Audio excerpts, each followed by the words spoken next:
Life Audio. Today on Talk About That, John keeps a secret folder of phrases to make himself look cool at parties and invents a clothing line. Meanwhile, I ponder people who pray with one eye open and tell the story of the man who was jailed for 7 years for smoking tobacco. Plus a conversation about the one thing wise and stupid people have in common. Today's episode is not sponsored by dogs. We're like cats, except we're excited to see you. But first, a word from our actual sponsor.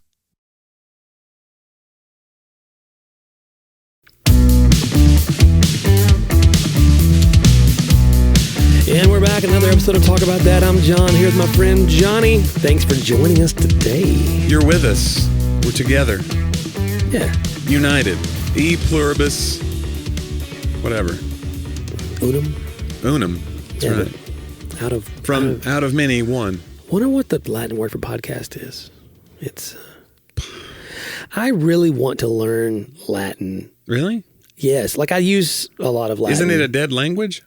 What does that matter, Johnny? Oh. Yeah, I mean, I don't want to yes, I would love to speak Latin, but I'm more like, I don't know. I actually keep a little folder. This is a very nerdy thing in my OneNote. You keep a folder of Latin phrases? I have a folder of Latin phrases. I'm looking for it here to see. But yeah, because I constantly want to be learning. Yeah. Yeah, there it is. Yeah. So you're going to take up Sanskrit next and cuneiform? Maybe. Get you some papyrus reeds and like ad hoc is Latin. Did you know that? Yeah. To this, improvised or made up. Ad hominem. Yeah. To the man, below the belt personal attack rather than a reasoned argument. Yeah. Which, that happens a lot on this show. It does. It's a lot of ad hominem. Also ad nauseum. Ad Used to nauseum. describe an argument that's been taking place to the point of nausea. Yeah. Alibi is Latin. Yeah. Means elsewhere. Alias. At another time. Alma mater. I mean, Yeah. Johnny, it's everywhere. We're already speaking Latin. I just want to speak it more. Like, I think in my mind, I pictured that moment. Right. You know, it's not a party. I don't really like to go to parties that much. Okay. I think it's just a moment in a conversation where I You can just break out I drop the perfect Latin phrase. and they go, man, what a smarty pants that guy is. And someone thinks I'm smart. Isn't that crazy how you want that?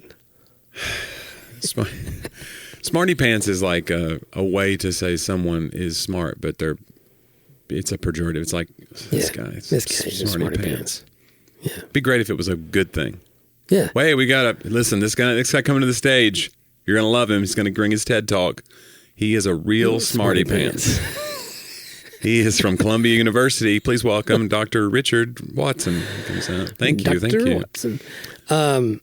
Has anyone ever started a jean company called Smarty Pants? Because if not, what are we doing? What would be smart about them? What would be they're just regular jeans, but they're just regular jeans, but they have a value that makes you, the consumer, a more intelligent buyer if you buy them. They're literally Smarty Pants. Maybe. Or it's just a cool name for them. Oh. People do that all the time, you know. Yeah. Like, they've got like a little hasp for your glasses, for your reading glasses. They're Smarty Pants. They need something that makes them smart, John. we should make a series of products based upon Latin words. They're controlled. You can control Alexa with them. That makes them smart. You know, because they're How are you smart. gonna They're wash smart. those? Smart pants.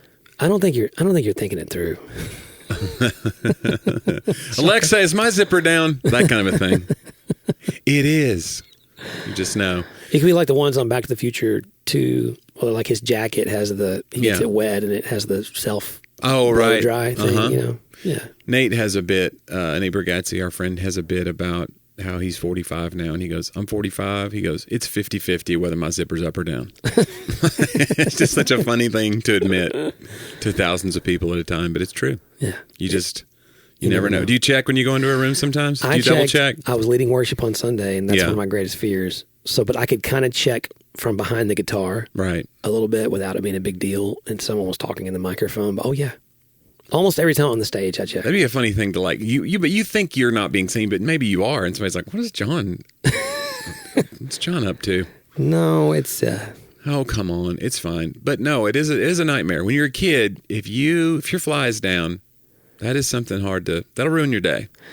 One time, I had this memory from my old church growing up, and there was a guy behind the pulpit, and I want to say it was my cousin or something, and somehow his belt just fell off. Like, I don't know. Wait a minute. I don't know how. I just remember this. His belt, my mom can Was it like one of those that like clipped on, one of those ones that used to like hook on another little bump? It wasn't like a pull through. I don't know because it's just a memory. But it did happen. Fell off. His belt fell off, but it was behind the pulpit. And so only the people sitting behind him saw it. Yeah. And so my mom's back there. Right. Mom will love this. And so the guy kind of kicked the belt underneath the pulpit to sort of, maintain the. And they were like, snake! Dignity of. It's an old AG church. Kind of you never know. Yeah. As he walked away, my mom walked up and picked the belt up and handed it to him as a joke. Right. I believe you dropped this, sir. I think, excuse me. Your mom's stories were so fun. Like, she had this story I remember back in the old days of the lady who would always dance around and spin around. In worship or during service or whatever, people would get a little bit out of pocket. Yeah. And, she was like, I didn't want to say it was for attention, but I just felt some kind of way about this woman. And then one time she spun around and then she would just fall out every time. She would just spin, fall out. Yeah. She spun.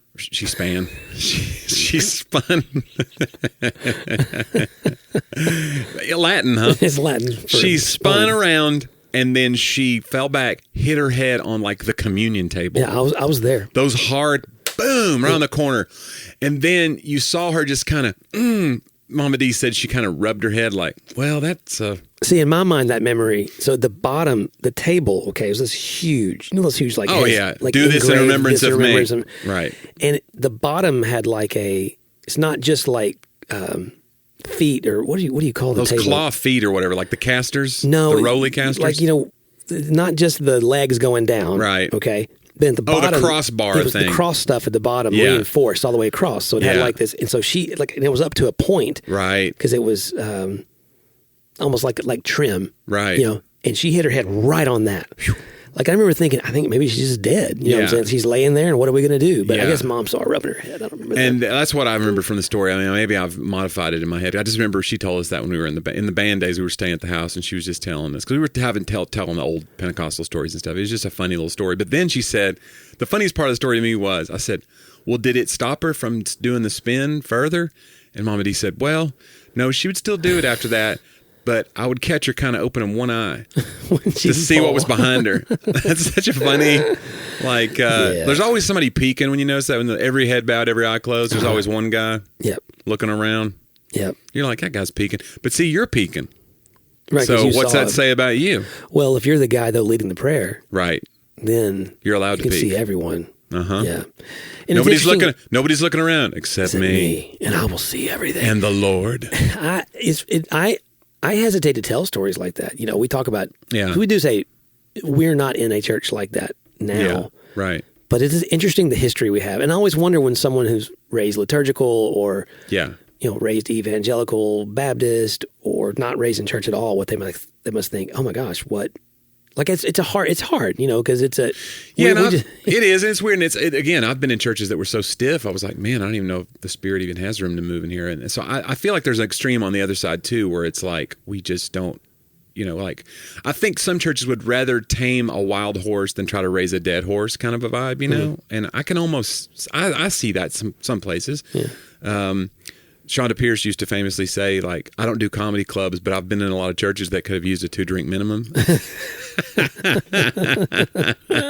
And I've been in some churches like that where you go, man, this is a very polite crowd, but they feel like they can't laugh in here. They feel like they can't express themselves because it's a holy place, and they don't feel like they can be in touch with their emotions at all. And I feel like we were raised in a thing where it was like, it felt like it was almost all emotion. And so we kind of are rebelling against that in a way, maybe sometimes. Yeah. Well, and I don't know, me and some of the staff had that talk yesterday. There was a moment in life where our church experiences growing up where the goal was expression. Yeah. Like you're saying. And now when you're trying to measure or get a feel for as a shepherd, like where your people are, I was like, I don't know if I should measure any part of their expression as an indicator of something good or bad. I told you Sunday I got to speak on Bonhoeffer. I did a whole biography on him. We're doing a series called Win the Saints and sort of telling stories of people in the past. And, people I could tell were listening and all, but the number of people that came up afterwards to say something, I could not have judged what they were getting out of the message by their faces as I was delivering it. If that makes sense. You know what I'm saying? Why don't you tell your face you liked it? Because... I mean, they weren't like anti. I just think people, and I think about that. I kind of have, you know, I don't know what we could say in the right way, arresting some sort of face where I'm, you know, I'm not the guy just walking around smiling all the time. You know, something. No, rare. That'd be weird. It would, but that'd be really weird.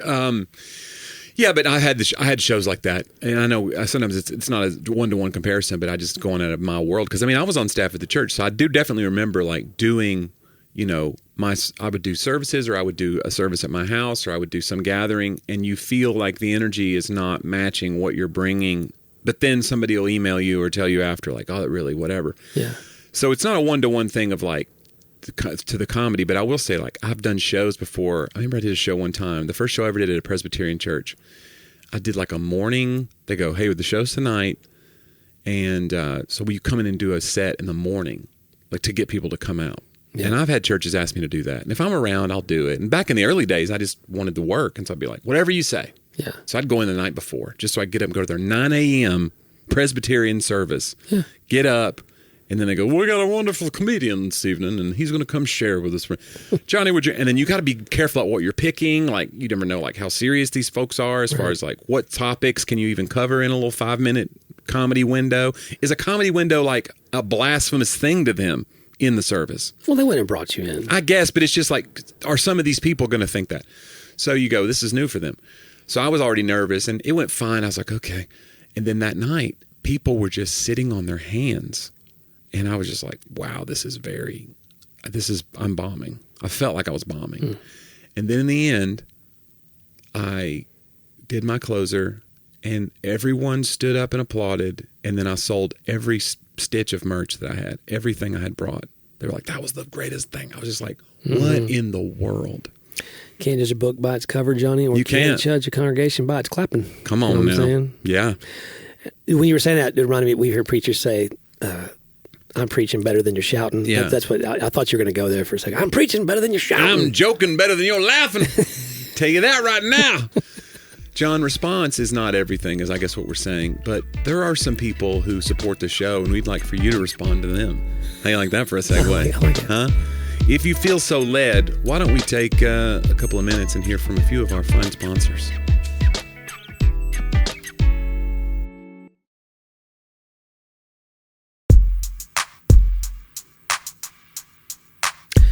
Did you feel led? I don't know. Hey, by the way, I was listening to last week's episode. Oh, yeah. And one of the ads it was about UT. Oh, look at that. Yeah, they were talking about UT experience. I forget what they were selling, but it was right. It was like tailor-made to University of Tennessee football stuff. So I was like, look at that. Wow. So thank you, algorithm out there. Well, look, I don't know when this is going to come out, but this week was a momentous week, and it's silly for us not to bring it up and mention it. And some people are happy, some people are upset, and but either way, I just want to say I feel like we should be ranked higher than 8th. Yeah. I'm glad you finally addressed the elephant in the room, or the donkey, as it were. Either one. We got ripped off. And look, the schedule's going to prove that I was right, because we're going to beat Georgia. Listen, the only thing that I'm upset about is that Alabama is still on that list. I don't get it. Two losses, and we beat them head to head. And they lost to Vanderbilt. Yeah. Although Vanderbilt may ruin our whole season. They really might. We could beat Georgia and come in, we got that. Oh, and he'll just, wouldn't that be Pavia something? Pavio? Yeah. Is that his name? It's Diego Pavio, right? Pavia. Is it Pavio? I think you said Pavio. No, Pavia. I thought it was Pavia. Pavio? You said Pavio.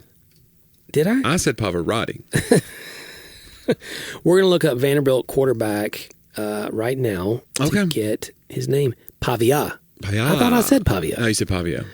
There's no way to know. Can we get the stenographer? We could go back. Can we get the court stenographer too? Wouldn't it be great to have that? If we had a producer, that's what they would do. They would just sit back and correct us, which we have friends that have offered to do that. You know that. We have friends who listen to the show. They're not going to be able to come. Johnny, we're barely able to make it here I won't mention her name, but it's Mary Beth Leahy. Mary Beth constantly says, like, Alaska became a state in 1959, because I say 57 or something. She's like, it's 59. It would have been easy to look up. This is why you need me on the show. I was like, yeah, I know, but Nobody cares about 2 years. It's Alaska. So it's a couple years. Yeah. I think our inaccuracy adds to the charm of the show. Yes. We don't want to come up here and be smarty pants. That know our dates and times. We want to act like that we have prepared. You want to be confidently wrong. I think that is the new American spirit, is just be if you're really bold, then it doesn't matter. Doesn't matter if you're right. Just to find a group of people that also agree with you, and then only hang out with those people. Boom, you got it. By the way, there's a story that I saw, and it's one of those strange facts kind of Twitter accounts that I follow. Okay. And it made me laugh, and it kind of reminded me of the culture of social media, and it just had a lot of parallels to it. And I just wanted to see what your take on it was. Okay. In 1996, 2 neighbors in England spent a year hooting at owls, unaware that they were actually hooting at each other.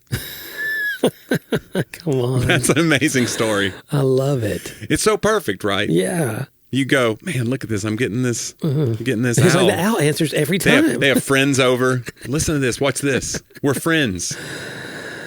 That is terrific. Yeah.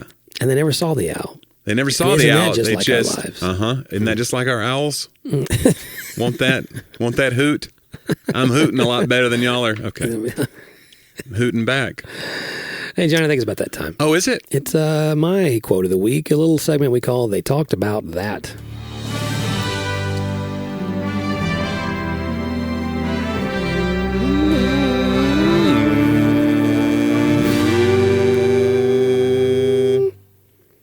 You went low today. Yeah. Decided to. Confucius. Okay. Confucius said, "Only the wisest and stupidest of men never change." Look at that. That's a tough one. It is a tough wrap your head around that. Only the wisest and stupidest of men never change. I think, by the way, this would apply to both genders. We're not just speaking of just men. Of people. Yeah. I don't know what the original was. But mankind. I have that, when we wrote Not So Black and White, me and Reggie, that was the main question that I think I lit on in that moment in time during the pandemic and during so much upheaval of thought, which I think a lot of that upheaval continues in different ways, right? Or it's like a seed that grows new things in the next season. But the thing that always got me was, hey, when was the last time you changed your mind about anything? Mm-hmm. I asked the church that question on Sunday. It's a really, if you're not careful, it just sounds like an Instagram gotcha. You know what I'm saying? But if I really stop and try to think, could I think of something? Right. I was like, make it insignificant. Anything, like a food that I now like, I didn't used to try. I don't think in the modern age, we try new things, but we don't change our minds very often. And back to your point earlier there, and you're sort of joking about it, but I mean, change feels like weakness now. Right.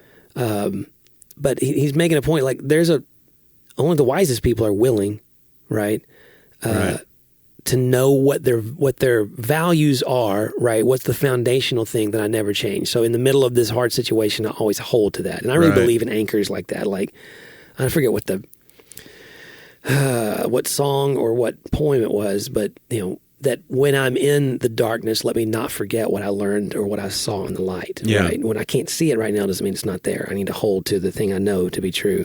So there's wisdom there, but also, how do you know then what is important that I hear a viewpoint or hear something else that I think if it doesn't butt up against truth that is unchangeable, then I'm willing to go, oh, okay, maybe I need to adjust on this. I think the wise person knows the difference. And if we don't know the difference, then we're the stupidest of people because we constantly then hold to something that may not be life and death or may not be eternal in its truth, but we act as if it is. And I mean, I think people will. People will hold to Chick-fil-A or whatever. This is forever what this is. And it starts off as a joke, but, it's sort of your thing. I mean, it's a horrible example, Johnny. Man, why? We've had so many fights about chicken sandwiches. Not just what we fight about, but just I want to be a guy that knows what to dig into that needs to be held to and then make sure everything is not that. And we talk about the essentials a lot, right? From the creeds. What is this thing that I need to hold to for life? And then what do I need to hold loosely and be okay with the change? So, yeah. That's good. That guy, that Confucius, he's going places. Yeah. I don't know where he's going. John, it's time for my segments. First of all, you have no reaction to any of that, I guess. Oh, I do. I just think, I think it was good. I thought you were about to drop wisdom. Well, it felt like a little like, accept the things you cannot change the things you can. Man, that's good. Wisdom's know the difference. That's good. That's got had a little serenity prayer in it. Little ring to that. Yeah. Are we saying Confucius was in 12-step recovery? No, I'm thinking was the serenity prayer adapted from that quote? He would have been first. I imagine. Well, come on now. I mean, you have parallel wisdom right throughout the ages. All wisdom is there. It's just a matter of who finds it. Come on. See, this is why you didn't want me speaking on it, because now I'm going to start a whole new controversy. You butchered it. So let's keep it light, John. Let's take this into Johnny's old jokes. We call it Joke About That.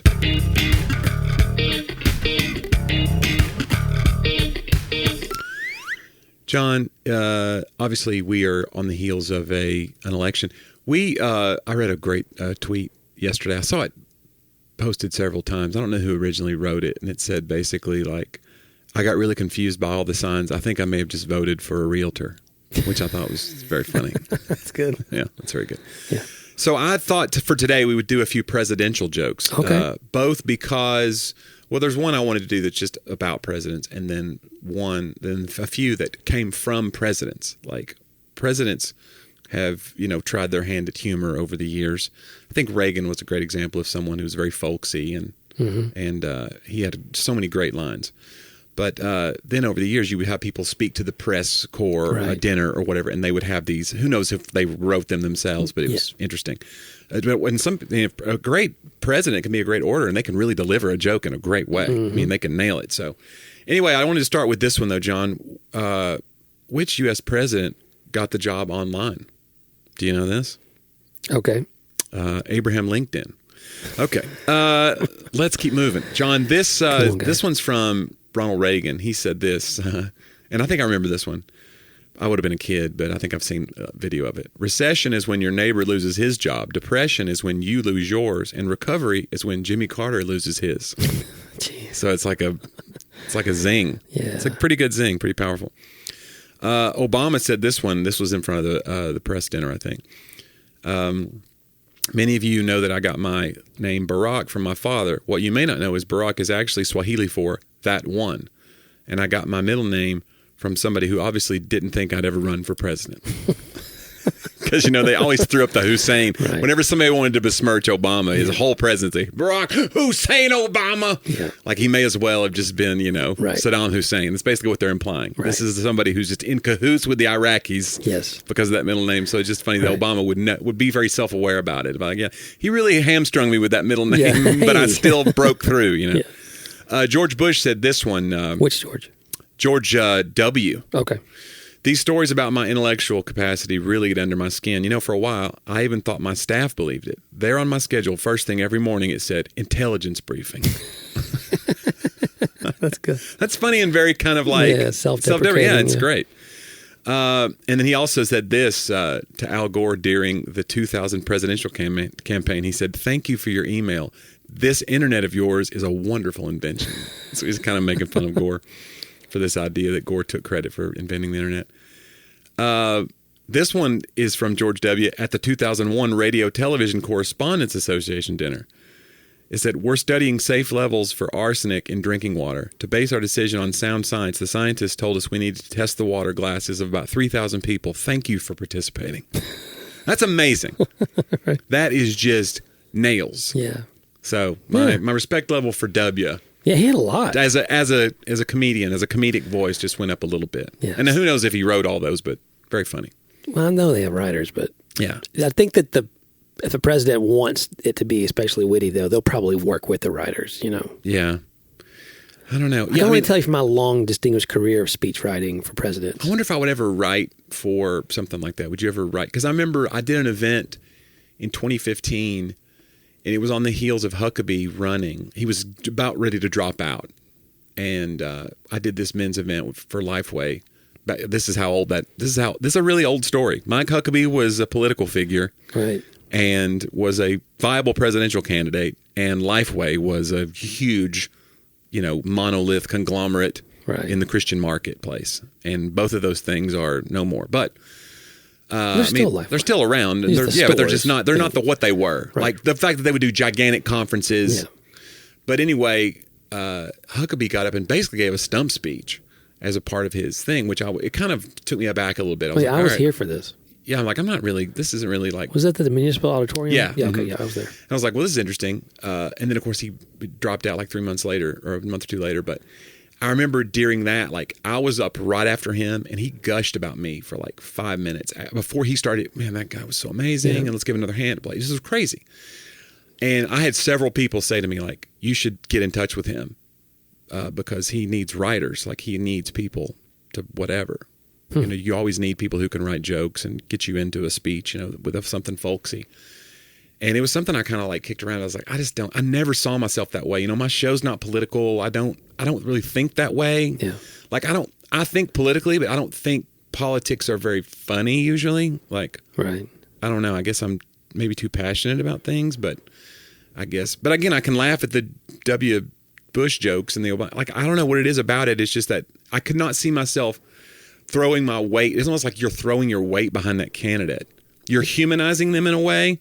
So if you end up being wrong about that person, and then you're like, I helped this person get over on the electorate with my dumb joke, I would feel responsibility a little bit. So I think you'd feel better writing for like late night guys in a monologue. Yeah, they're not doing anything. They're just not contributing. Right. We're just clowns. I mean, that's the thing. I'm very aware of what my job is and isn't. Like, I don't think that it has no value in culture, but I also don't think that it's like, I'm an artist and I'm a truth teller and I have to speak truth. Yeah. Like, I think that's a little bit high-minded, and comedians have gotten over our skis over the last 10 or so years. You hear these comedians talk about, well, look, we're the prophets of the age. And you're like, all right, settle down, weirdo. Yeah.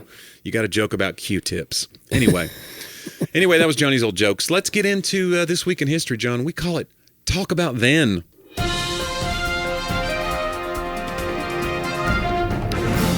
John, this week, 1908, the notorious outlaws Butch Cassidy and the Sundance Kid are trapped by Bolivian officials and reportedly killed in the ensuing gun battle around 2 a.m. that night. Although there are many claims that these were not them and that they survived. So, who knows? Did they? It's like Billy the Kid has a similar thing, right? Yeah. Where he had an old friend who was deputized when they were trying to hunt him down. Pat Garrett, I think, is who shot Billy the Kid. So this idea that, like, well, it was a friend, and so he let him get away. And there was a guy who claimed to be Billy the Kid, like 30, 40 years later. I'm an 80-year-old Bill. Yeah, he called himself Bill Brushy. Anyway, he basically said, I'm Billy the Kid. And there was, there's people that believe it. But anyway, I think that's a similar story. And I never really by the way, I saw a photo of Butch Cassidy and the Sundance Kid, and they look just like these debonair. They're wearing these derby hats. Like, I just imagine, you hear Butch outlaws. Cassidy and the Sundance Kid, it's like, there's leather vests, there's chaps. They're dusty. Yeah. Spurs. These guys looked like businessmen. They had like very manicured appearances. Barrels. Wait, no, that's a rodeo. Yeah, that's a different. Which one would you rather be, nickname-wise? Butch Cassidy, Sundance Kid? Oh, Sundance Kid. Sundance Kid sounds like that guy's got some stories. Yeah, like, and again, it's not all on me. Like, I may miss, because I'm just the Sundance Kid. You know what I'm saying? Yeah. It's Butch's job, right, to really take control of the problem. He's the first name. Yeah, you never hear like the Sundance Kid and Butch Cassidy. Yeah. It's Butch Cassidy. For some reason, it flows better that way, and you know your role. You're good with it. So you're saying I am the Sundance Kid in this scenario, and you're Butch Cassidy. You're the oldest person that I've ever called kid. That'd be great. That's the thing about a name like that is you can be the whatever. You're the kid. Yeah. Hey, it's the kid over there. What, the gangster Babyface when he was like, what, 75? He's like, guys, enough's enough. Yeah. You know what I'm saying? The producer Babyface. Yeah. Yeah. He's still not so much. Mm-mm. I mean, I don't know. Maybe he moisturizes. Yeah. Maybe he's still keeping it 100 over there. John, this week, 1860, the only third-party U.S. president. Hold on. Is elected. When? I'm not telling you because you should know just by saying third party. I need the year. No, I'm saying, but the only third-party U.S. president, you should know it just based on that. You said 1860. I did. Well, that's Abraham Lincoln. Abraham Lincoln. He was the 16th U.S. president. Well, they call it I guess there were three. Okay. His victory was, this is a crazy story, and you probably know all this, but I was fascinated by it. His victory was due to his support in the North and West, with no ballots cast for him in 10 of the 15 southern states. He wasn't on the ballot in some of the slave states, yes. Yeah. So he won only 2 of 996 counties in all the southern states, receiving 1,866,000 and change votes of the total. So only 39% of the total in a 4-way race, carrying the free northern states along with California and Oregon. The Republican Party was founded in 1854 by northern states opposed to the expansion of slavery. While they opposed the expansion of slavery, they did not call for ending it in the southern states. Right. So that's an important distinction. But yeah, he was third party, technically. Well, you had Republican, and then you had Southern Democrats. I believe they had the Northern and Southern Democrats both put forth, because the Democratic Party had split between those who wanted to secede and those who wanted to stay in the Union. So they're they're still pro-slavery, but they want to pro-slavery, pro-union. Then you have pro-slavery, anti-union. Then you have Republicans who are anti-slavery, pro-union. And then you had most likely to secede. Sheesh. Come on. There's a lot of awards given out. John, this week, 1492... I love how they worded this. I'll give you the story first, and the wording of it's very funny to me. Christopher Columbus first notes in his journal the smoking of tobacco by the Indians. He and his crew had been given tobacco as a gift the previous month, but didn't know what to do with it until they witnessed, quote, men and women with a half-burnt weed in their hands, being the herbs that they are accustomed to smoke. The sailors who tried it soon found themselves addicted, as you would think. Upon returning to Spain, one of the sailors who took up smoking, Rodrigo de Jerez, was jailed by the Spanish Inquisition, for it was believed that only the devil could blow smoke from his mouth and nose. By the time he was released 7 years later, smoking tobacco had caught on in Europe. So that's kind of I think we're kind of experiencing that now with like marijuana being legalized, right? There's people in jail. Some of them have life sentences for like 3 strikes you're out kind of a policy. And in some states right now, it's legal. Right. And so that's a strange thing. I said that to Laura that is like, it is crazy to think that someone's sitting in jail for something that elsewhere in the country, it's not even it's not even a violent crime or anything. And we're not rendering an opinion. I'm just saying it is interesting. This is kind of a similar story. But the story that was titled in this headline was Christopher Columbus discovers smoking. It's like, God, this guy gets credit for discovering. That was tongue. They were smoking, maybe, but it's just so funny. Like, I have discovered smoke. Did you really? You stumbled upon other people smoking. Okay. John, this week, born 1861, James Naismith. Do you know who? The inventor. The inventor of basketball. There's stuff I didn't know about it. He was a Canadian-American gym instructor, so he was Canadian and American. He invented basketball while an instructor for the YMCA in Springfield, Massachusetts, 1891. A few years later, basketball was banned by the YMCA, which claimed not enough people could play at one time. He invented the game of basketball after being given 2 weeks to create a game this is a lot of requirements, and this is what I thought was interesting. This is the requirements that the YMCA wanted in a game. Okay. They wanted a game that would provide an athletic distraction to calm rowdy boys. Okay. It could be played indoors. It could not take up too much room. It could keep track athletes in shape. It was fair for all players and not too rough. To reduce physical contact, players were required to pass the ball instead of running with it. Dribbling was introduced until 1901. Oh, wow. They just ran around with it. And now they're back to doing that. If you watch NBA, I guess you could say a lot of people feel like there's a lot of traveling in the NBA. When LeBron played with his son, or when the Lakers drafted his son, there are people who know that I'm a big Laker fan. I'm a big LeBron apologist, but somebody sent me a thing. Oh, finally LeBron can travel with his son. Thought that was kind of you get what it's because they're traveling and not traveling is a walking violation. Anyway, James Naismith. Oh, but eventually they poked a small hole in the basket. So they could get a stick to retrieve the ball. You remember it was just a peach basket. I thought that was interesting. That like it took a while for them to be like, "Hey, we're having to get a stick every time somebody scores." Yeah. What if it just fell through? Yeah. What if we could just then a net? And then Naismith went up and just two-handed jammed. Wouldn't that? Yeah. Watch this from the free throw line. What if he wasn't even I wonder if he was very good at his own game. You invent a game like that. He was 30 when he made it, right? Yeah. What you said?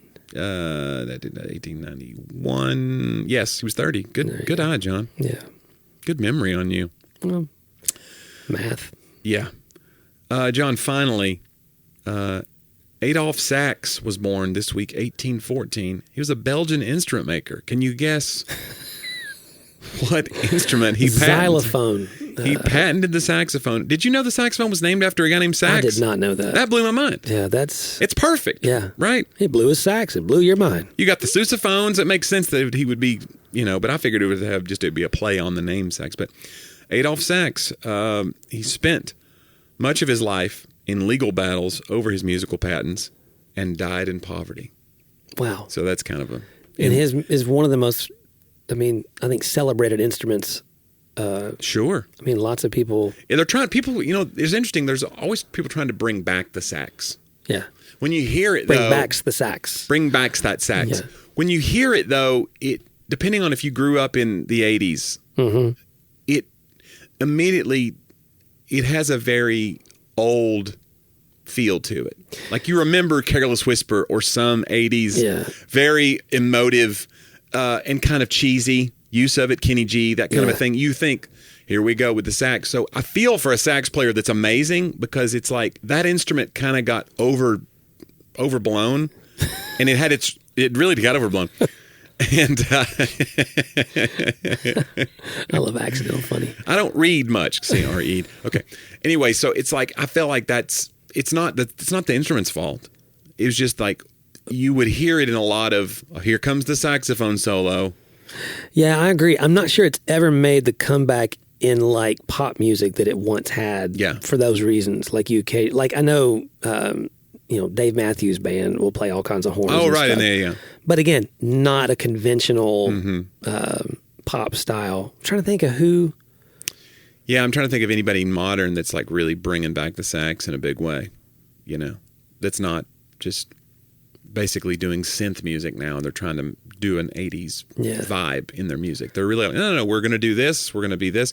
Now, I remember like there was a ska kind of movement where you had horns over like basically almost like a reggae. It's punk reggae vibe, choppy, and put the horns in there. And these horn players were like, finally, we get to work. Yeah. That was like the dream. They're like, hey, we can stop busking at the subway. We're in a band that's touring again. Yeah. And then the ska thing was kind of short-lived. Well, King's Kaleidoscope that has horns. And it's amazing.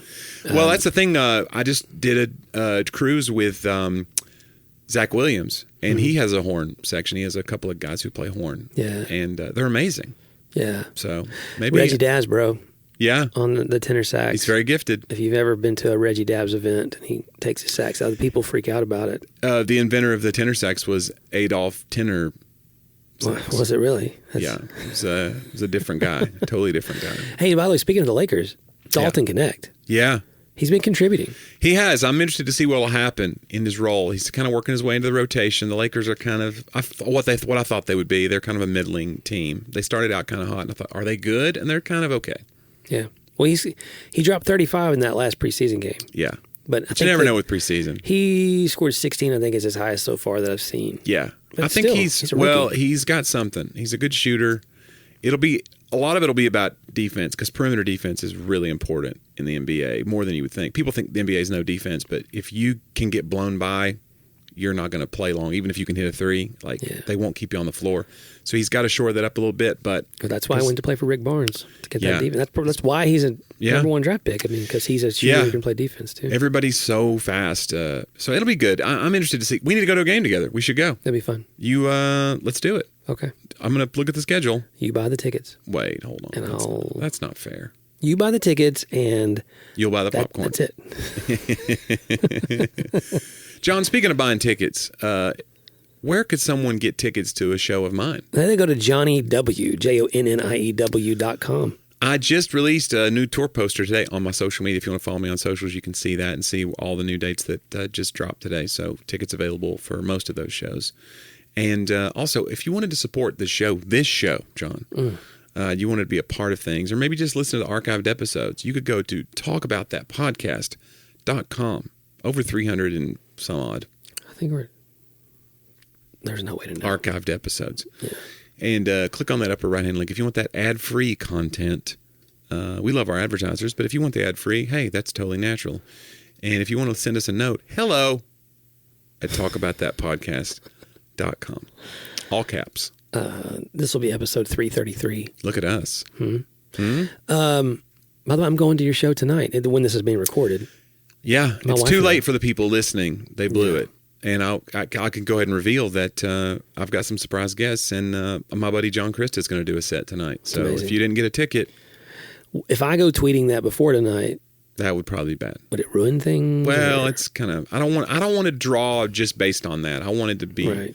I wanted people to come to the show because it's my show, and you don't know who's going to come. But I can say now, in hindsight, I was able to...